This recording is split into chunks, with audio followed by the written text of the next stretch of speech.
Five Nights at Freddy's is 10 years old. I knew one day I'd have to come to terms with that, but it feels so weird that we're finally at that point. 2014 was 10 years ago. For context, I was in 2nd grade when FNAF 1 came out, and now I've just begun my senior year of high school. There's a lot I could say about this game, but by the time this video goes up, I'm sure dozens of other people would have already beaten me to the punch. But what I can bring to the table here is my own personal experience with Five Nights at Freddy's. Everything from when I was first introduced to the franchise, to my few years of being active in the game's community, to where I sit now, simply watching the future of the franchise unfold from a distance. This video is going to be a more laid-back and personal one, so sit back, relax, and let me tell you how Five Nights at Freddy's has impacted me for the past 10 years. As previously mentioned, I was in 2nd grade when FNAF 1 dropped. I vividly remember running around on the playground with my friends when one of them stopped me and told me we were going to be playing a game called Five Nights at Freddy's, and I was supposed to be some kind of security guard who couldn't move. My friend set me down on a bench under the main part of the playground and broke down everything for me. I needed to stare at my friends to keep them from getting to me, and I couldn't run away once they did. I obviously had no clue that entire thing was based on a horror game, and just assumed the idea was some stroke of genius from my friend. I was the kid that would normally make the games that me and my friends would play back at recess, so my mentality was, oh nice, somebody else came up with something fresh. Over the coming days, I found out that Five Nights at Freddy's was actually a horror game featuring Chuck E. Cheese-like robots coming to hunt you down, and I was immediately fascinated. Even as a kid, I always had a knack for horror media, and I wanted to learn as much about the game as I could. Of course, my parents forbid me from actually buying the games on my iPad for obvious reasons, so I had to get my FNAF fill from some of my friends. I vividly remember playing FNAF 2 with around 10 of my then friends gathered around the couch, and whoever was playing throwing the iPad down after seeing Withered Freddy in the hallway. Those were certainly the times. So while I was aware, interested in, and terrified of FNAF in my elementary school years, I never had much of a chance to play it myself until 5th grade. This was around the time when I got into coding scratch games, and the dopamine rush I got from discovering countless FNAF fan games and borderline ports of the official entries was insane. So, by all technicalities, my first time playing most of the early FNAF games was by pirating them through Scratch of all things. Worth. Nowadays, you can't even get any results for searching FNAF into the project search bar on Scratch, which was definitely a product of how many downright illegal ports there were. I still managed to find some games though, ranging from terrible FNAF fan games to just janky custom nights. I even hopped into the ring and created a couple of fan games myself back in the day, which were mostly terrible but fun at the time. But I'll talk about those some more in an upcoming video. Fast forward a couple of years, and I'd gotten myself hooked on MatPat's theories, YouTube Let's Plays, and general discussions of Five Nights at Freddy's. I'd considered buying the games and books multiple times, but I was always too scared to because I was worried about what my parents would say. Eventually, I just bucked up and got FNAF 1 on my phone, and nothing bad happened. I'm honestly still not sure why I was so worried about it for so many years. It's kind of funny. Anyway, I soon bought the rest of the games on my phone, up through Ultimate Custom Night. Mind you, this was during 2020, so I had no way of playing Help Wanted, and everybody was waiting for Security Breach. The waiting period for Security Breach still remains to be my favorite time being a FNAF fan. I was watching a lot of FNAF content on YouTube and keeping up with every little announcement about the game, and developments like the Fanverse were just nice little game changers that made the wait for Security Breach a little bit more bearable. The only one of the Fanverse games notable for the sake of this video was the One Night at Flumpty's series, specifically One Night at Flumpty's 3, which was and still remains my favorite fan game of all time.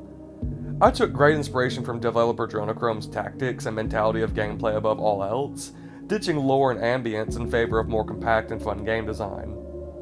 As the months ticked by and the end of 2021 finally came, both Flumpty's 3 and Security Breach would finally release. And needless to say, both of these games really affected my relationship with Five Nights at Freddy's. This game was the curtain call for the Flumpty's universe, and had been anticipated for years by fans like myself. Flumpty's 1 was a neat little experiment, and Flumpty's 2 was a masterclass in gameplay balance, so it only made sense that people wanted more. Unfortunately, a failed third entry called 1 Week at Flumpty's would prove to be the final nail in the coffin for Jonah Crumb's motivation for developing these games. The series seemed to be left in a limbo state for years, which is what made the announcement of a third and final entry in 2020 all the more exciting. It's safe to say Flumpty's 3 delivered on just about every front that it could. The gameplay was solid and well balanced, the variety of content was at an all-time high, the fan service was rampant in the best way possible, and the conclusiveness of the game left no loose threads. I stood by the opinion that Flumpty's 3 was practically perfect in 2021, and I still stand by that opinion now. The Flumpty's series was finished, and nothing could ever shake the series of satisfaction that I and so many other— Oh, come on! Yeah, unfortunately, about a week after Flumpty's 3 released, Jonah Crumb was exposed for having groomed a minor for 6 years. Since then, he has taken a leave from the internet and has not been heard from since. My heart goes out to the victim here, and I hope she's doing okay today. This entire situation killed me personally because of how much Jonah Crumb had inspired me as a game developer. I still love the Flumpty's games, but whenever I replay them now, I always have to think about what Jonah Crumb did. But hey, we've only got a little under 2 months until Security Breach drops. I mean, just look at the trailers for this game. A massive location to explore, an animatronic buddy, clever reversals on previous roles. This game is gonna be peak. This was the mentality I and so many other FNAF fans had headed into Security Breach with, and while I knew I wouldn't be able to play the game myself until it got an Xbox port, I was still hyped beyond belief just to sit down and watch some Let's Players go through the game. And to cut to the chase, this game disappointed, and it disappointed hard. To this day, I have never been more disappointed with a game release, ever. Security Breach's fundamentally terrible game design, laughable tone, awful writing, and broken nature have already been discussed to death, but these aspects still deserve a mention because the games is single-handedly why I started to lose interest in the FNAF franchise. I understand that Security Breach was delayed multiple times and that Scott Cawthon is a Christian man who wants his franchise to stay as close to PG as possible, but I don't like to use either of these facts as excuses for how abysmal the game was for 2 reasons. A, because I am a Christian myself, and B, because I have worked on horrendously overambitious projects before and can actually get in the headspace of Steelwool a bit. There's a lot to unpack with both of those statements, so let me tackle Steelwool first. The original plan was for Security Breach to be getting a 2020 release, presumably near the end of the year. However, the tiny team over at Steelwool were clearly passionate about their game and tripled the scope of it. And look, I get this. I spent 16 months working on a Henry Stickmin fan game with a couple of other people once, and the development window would have been exponentially smaller had I not gotten overambitious with the scope of the project. While there were some benefits made to the game because of my bigger ideas, the game was released in a very unfinished state like Security Breach because me and the team got a release date too soon.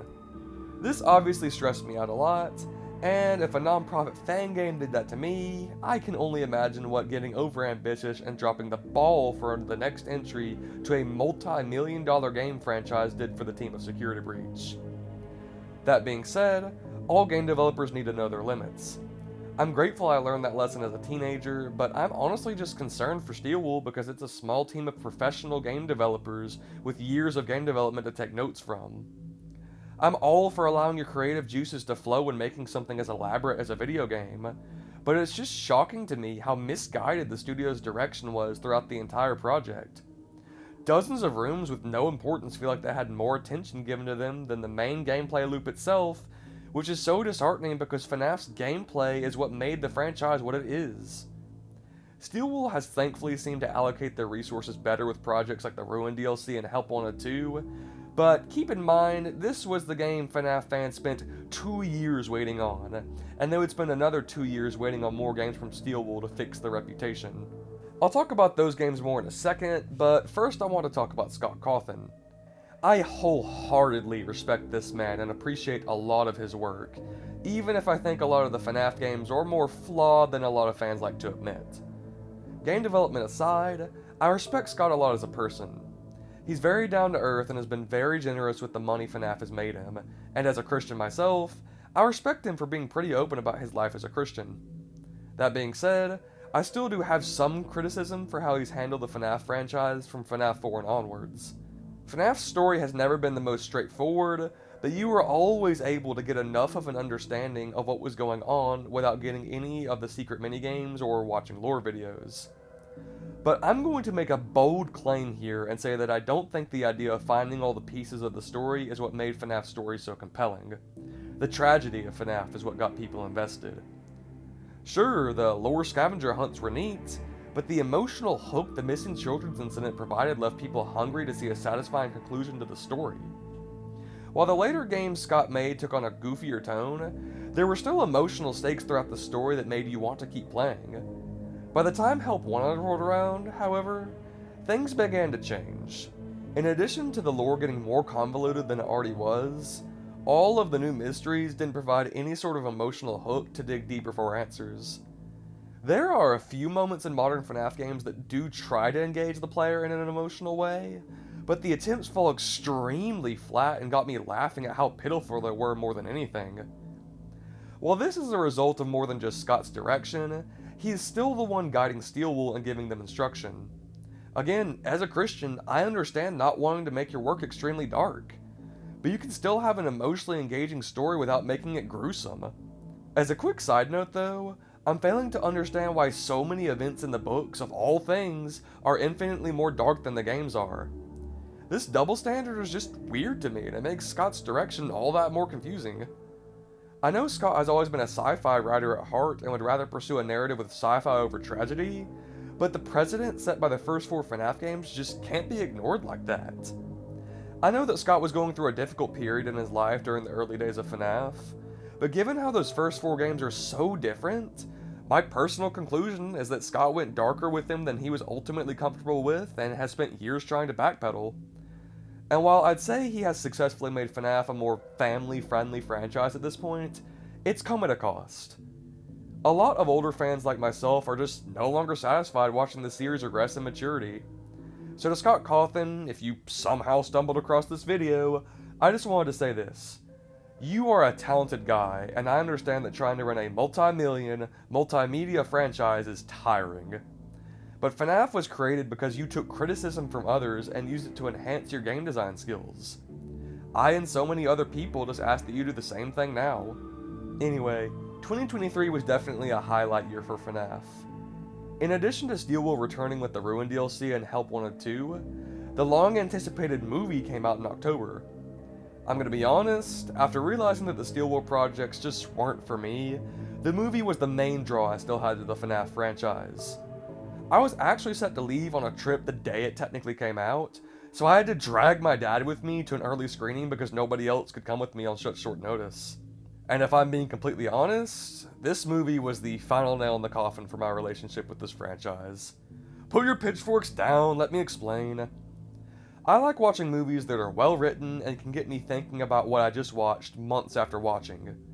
And let's be real here, the FNAF movie just isn't that. And I have more rights to say that than anybody.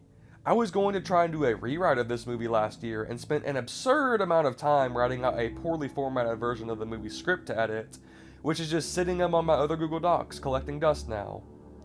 Because of this, I've had to rewatch and analyze every scene in this movie, and it just isn't that great. I appreciate and commend Scott's desire to make a movie his fans would be happy with, but the movie took such a broad approach in trying to appeal to so many people that it just falls flat. The character writing, proposed mysteries, inconsistent tone, and poor pacing are all massive negatives that bring the experience down to a 3 or 4 out of 10 for me. I don't hate it as much as outsiders do because I can understand what Scott was going for and appreciate the less obnoxious inside jokes, but it's also just so absurd to me how so many people relentlessly defend this movie like their lives depend on it. It's never fun when one of your interests is brought to the mainstream attention in a negative way, and believe me, I understand that with this movie. I had about 10 friends over to watch it a few weeks after it had come out, and it was painful to sit through because of how badly the movie misrepresented what made the franchise good to begin with. If you're a FNAF fan and you do like this movie, I can't say that I blame you, but I just crave great storytelling. This movie was my last hope of seeing that in this franchise, and it just didn't deliver. I know I'm being negative here, but I really wish I didn't have to be. I wanted this movie to be something fantastic, that I could recommend to friends, to serve as a bridge to explain to people why I was ever a FNAF fan to begin with. But I can't do that. As I said earlier, this movie was the final nail in the coffin for me. I eventually realized that I just wasn't invested in modern FNAF the way I was with the older games, and have since stopped engaging with most of the FNAF community and keeping up with the news updates. I think Into the Pit has potential to be decent, but it's not at the top of my list of must-play games. But who knows, the game will come out a couple of days before this video releases, so maybe the game can revolutionize what it means to even be a FNAF game. Regardless, I want to end this video on a positive note. And there is no better way to do that than by discussing the legacy of Five Nights at Freddy's. Because of this game, I and so many others have been touched in special ways. Be it by being inspired to pick up game development, watching fan content, or just by playing the games themselves, FNAF's legacy will always be felt in the world, and I'm grateful for that. I'm also grateful to see how generous Scott has been with his IP. The creation of the Fanverse initiative still remains to be one of the coolest things I have ever seen a game developer do, and I honestly wish that more indie developers who can would do something like that. And it's not just fan games that are getting to use the FNAF IP too. Companies like Steelwool Studios and Megacat Studios are getting to work with Scott to produce their own games in the FNAF universe. And while most of these new games just aren't for me, as I've already said, I can still appreciate the expansion of the franchise and hope that this type of thing can continue. And who knows, maybe one day a new FNAF developer will come along and make the type of FNAF game I've been wishing existed for years. So, there you have it, my 10-year history with Five Nights at Freddy's. The only other relevant thing that I haven't talked about yet is my FNAF redesigns, which are all here on YouTube actually. These are all decent concepts that I'm proud of, but there really wasn't anywhere good to squeeze them in earlier without hurting the pace of the video, so I'm mentioning them now. Anyway, my concluding message to this video would be this. Five Nights at Freddy's was and continues to be special to millions of people across the globe. While I may not be a fan of it anymore, I still respect it and its creator and wish to see it return to its more mature origins one day. Until then, I'll just have to wait. But to all of you out there who are still fans, who are making awesome fan games, animations, and other forms of media surrounding this franchise, keep doing what you're doing. You people are a huge part of what made this franchise fun to enjoy, and I hope to see the fan community get even better as time goes on. I've been BlartFan, have a blessed day, and I'll see you all next time.